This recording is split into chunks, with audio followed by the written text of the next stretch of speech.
The night was heavy. Jerusalem was not at peace. The city that had once welcomed him now turned in silence. Jesus of Nazareth stood alone, betrayed, arrested, surrounded by accusation and abandonment. The one who had healed was now being judged. The one who had spoken truth was now being condemned. Voices rose, crowds gathered. Not all understood what was happening, but the tension was undeniable. And in the midst of it all, there was silence. Not outside, but within him. Because this moment had always been part of the path. He was taken before authorities, questioned, pressed, challenged, but he did not resist.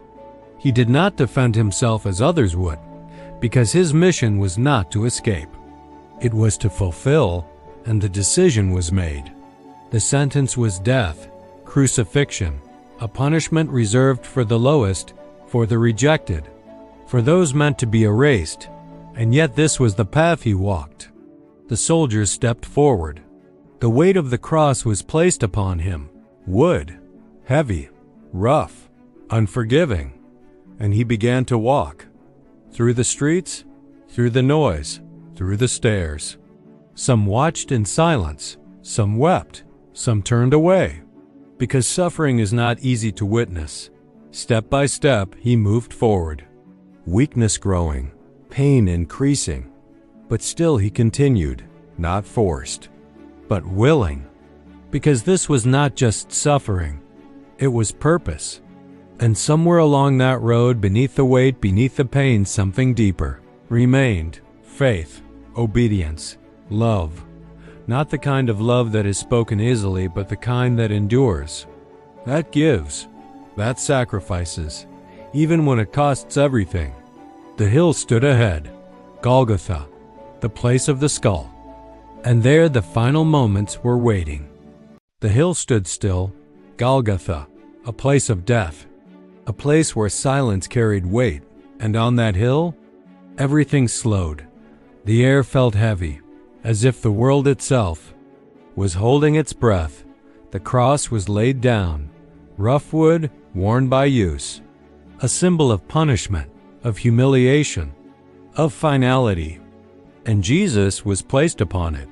There was no resistance, no struggle, only surrender. The soldiers moved with precision, routine, cold, unmoved by the moment. Iron met wood, and then the sound. A hammer striking once, then again. Each blow echoing through the stillness, through the crowd, through history. Pain beyond words, and yet no anger. No curse, only silence. The kind of silence that speaks deeper than words. The cross was lifted, slowly, rising between earth and sky. And there, he remained, suspended, exposed, vulnerable. The sky above began to change, light fading, shadows growing, as if creation itself was responding. People watched, some with curiosity, some with indifference, some with quiet sorrow, because not everyone understood. Not everyone could see what this moment truly meant. This was not just suffering. It was sacrifice. Time passed slowly, each second stretching, each breath becoming heavier. And then he spoke, not in anger, not in pain, but in compassion. "Father, forgive them, for they do not know what they are doing." Words that defy logic. Words that go beyond human instinct, because forgiveness in the middle of suffering is not natural, it is divine. It is something deeper, something that does not depend on circumstance. The hours continued. The sky darkened further. A stillness settled over everything. And in that stillness, the weight of the moment grew, because something unseen was taking place. Something beyond what eyes could perceive. The burden, the purpose, the reason for this moment. And again, he spoke. Not loudly, but with meaning, with completion. It is finished, not defeat, not failure, but fulfillment, a mission. carried to its end, a purpose completed. And then, silence, deep, unmoving, final. The moment passed, but what it meant did not end there, because this was not just a death.